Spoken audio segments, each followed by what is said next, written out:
Então, vocês estão pensando de ser uma terceira via para um Brasil cada vez mais polarizado, né? Uma esquerda lulista e uma direita ligada cada vez mais à família Bolsonaro, e vocês apresentam como uma terceira opção, uma terceira via. Mas vocês, qual que são qual que é a plataforma política? Quais são as propostas que vocês estão apresentando para o público em temas como economia, segurança pública? Por exemplo, o que vocês acham hoje da atual legislação criminal do Brasil com 50 mil mortes por ano, o número de milhões de assaltos que acontecem todos os dias em todos os cantos do Brasil e uma justiça que mal consegue prender os bandidos? Qual que seria a proposta do Missão para a segurança pública? Falo de uma maneira bem ampla. A gente olha o seguinte, o nosso plano é, eu preciso tornar o Brasil uma das 5 maiores nações do mundo em 30 anos. Isso significa não ser terceira via, significa que a gente vai chegar ao poder e vamos ficar bastante tempo lá, eleitos democraticamente, mas fazendo os melhores governos que o Brasil já viu.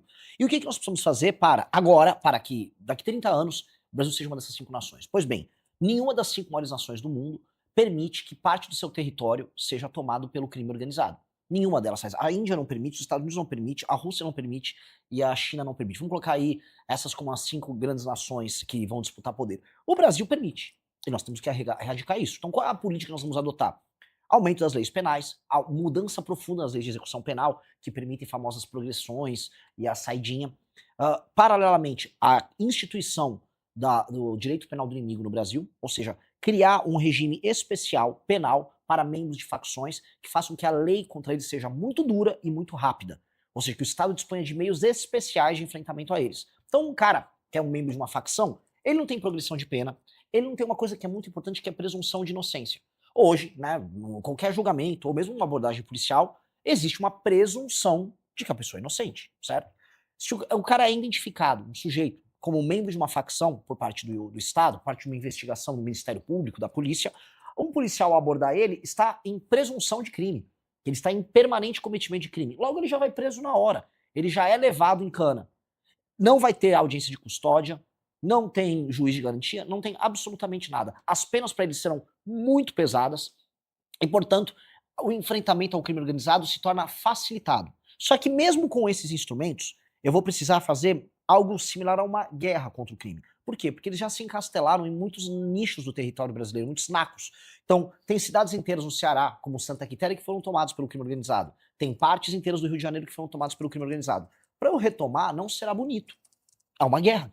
E essa guerra precisa se iniciar logo no início do nosso primeiro mandato. Então, sempre tendo em vista, e acho que isso vai ser um tema recorrente nessa entrevista, sempre tendo em vista onde eu quero chegar daqui a 30 anos, eu preciso começar agora retomando o território. Até porque eu não consigo fazer nenhuma política pública de educação, saneamento básico ou urbanismo numa favela se eu não erradicar o crime organizado. Simplesmente seria esquizofrênico da minha parte. Não, eu tô melhorando a educação ali, mas tem um cara de metralhadora logo ao lado. Isso não existe.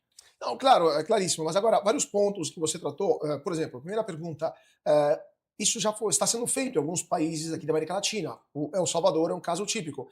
Rapidamente, o que você acha do modelo de Bukele no El Salvador? Seria replicado aqui no Brasil? Ou você pensa em algo além daquilo que está acontecendo no país? É similar ao Bukele no sentido de que ele gerou quase uma refundação do país baseado na destruição do crime organizado. El Salvador, como qualquer nação da América Central, é entendido como narco-estado pela comunidade internacional. Por quê? São um lugar de passagem entre a produção, por exemplo, da cocaína que acontece na América do Sul e o mercado consumidor que está na América do Norte, nos Estados Unidos em especial.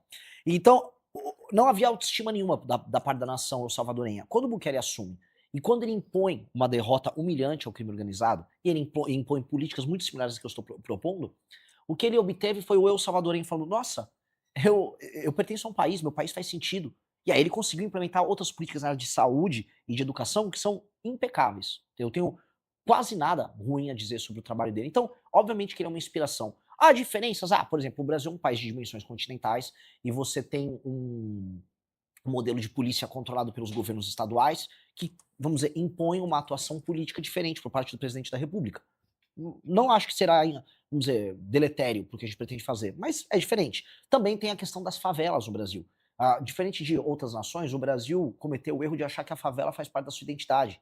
E aqui é favela, vem gringo pro Brasil, recebe um gringo, olha só nossa favela, a Anitta faz festa na favela. Eu quero acabar com a favela. A favela tem que deixar de existir. E a favela é, por excelência, junto com as cadeias, o local onde o crime organizado opera. Então, este é um trabalho que nós temos que fazer depois da destruição do crime.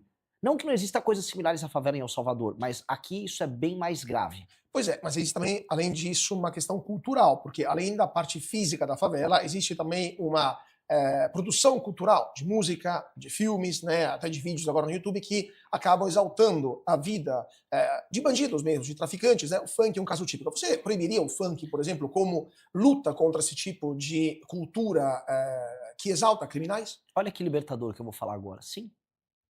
Olha que libertador, porque as pessoas acham, especialmente no campo do direito, nossa, mas e a liberdade de expressão? Não tem liberdade de expressão para um cara que está exaltando o Comando Vermelho, que todo dia mata algumas dezenas de pessoas. Boa parte dos brasileiros que morrem todos os dias morrem em conflitos envolvendo facções.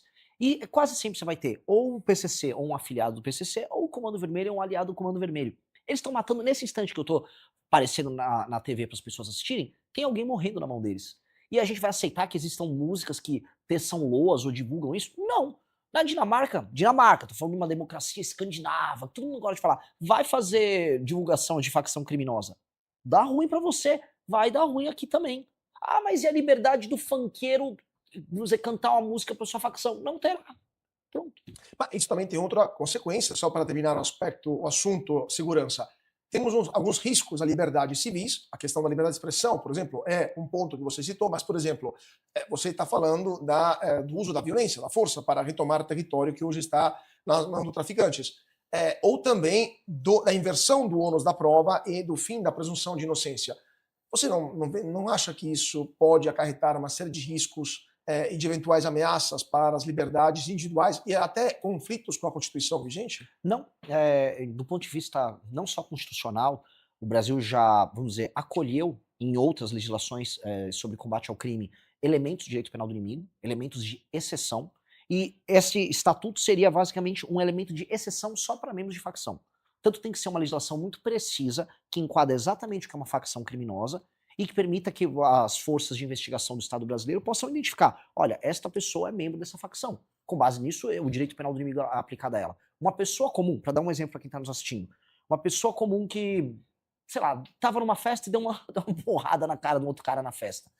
O direito penal será o direito penal normal para ela, porque essa pessoa não é membro de uma facção. Ela está enquadrada dentro da lei brasileira. O faccionado não. Então tem que ter um status diferente. Igual existe em outros países um status diferente para um terrorista. Então o terrorista terá um enquadramento muito diferente. Nos Estados Unidos você teve uma versão disso que foi o Patriotic Act, que basicamente instituiu um direito penal do inimigo para membros de organizações terroristas islâmicas. E nós temos que fazer o mesmo aqui no Brasil com essas facções. Porque a situação com as facções no Brasil é muito pior do que das organizações terroristas nos Estados Unidos. E dito tudo isso, caso vocês consigam mudar essa legislação, temos outra questão que é o judiciário. Porque Sim. temos não só um STF problemático, mas vários juízes de várias comarcas que acabam soltando criminosos. Tivemos um caso no Rio de Janeiro recentemente, onde uma pessoa com dezenas, mais de 80 passagens pela polícia, foi libertado porque o juiz entendeu que não havia como prever o cometimento de novos crimes. Como é que vocês pensam de enfrentar um judiciário que claramente não digo conivente, mas pelo menos é leniente em relação a uma parte do crime no Brasil e considera isso até como uma forma de revolta social e, eventualmente, as cortes supremas no Brasil, as cortes superiores, a STJ, a STF, são um problema, na sua opinião? Óbvio que são. Eu vou começar. O Brasil permite uma subjetividade por parte do juízo. Então, ele pode ter uma expressão pessoal na hora de emitir uma sentença. A gente conhece isso muito, por exemplo, na justiça trabalhista. Muito juiz tira a decisão da cabeça dele para punir, por exemplo, o empresário. Faz parte da lógica, inclusive a própria lei entrega a ele esse elemento subjetivo, porque ele diz, olha, existe uma relação hipossuficiente entre o empregador e o empregado, logo o juiz pode atuar. Então é como se ele tivesse um espaço de artista para ele criar. Mesma coisa, tem muito juiz de vara criminal que sai, vamos dizer, progressista da faculdade de Direito e vai querer fazer sua justiça social dentro do tribunal. Este cara tem que ter leis muito duras em que não há espaço algum para ele interpretar. E as nossas leis, infelizmente, permitem esse espaço de interpretação. As dosimetrias que são montadas na hora de punir alguém acabam permitindo, não, olha, até tantos anos fica semi-aberto, então se ficou semi-aberto, depois eu dou uma progressão para ele ficando aberto, e aí você tem essa maluquice. Não pode ser permitido isso, de maneira alguma. As leis têm que ser muito duras e muito claras, e todo tipo de crime violento tem que ter uma punição muito aguda.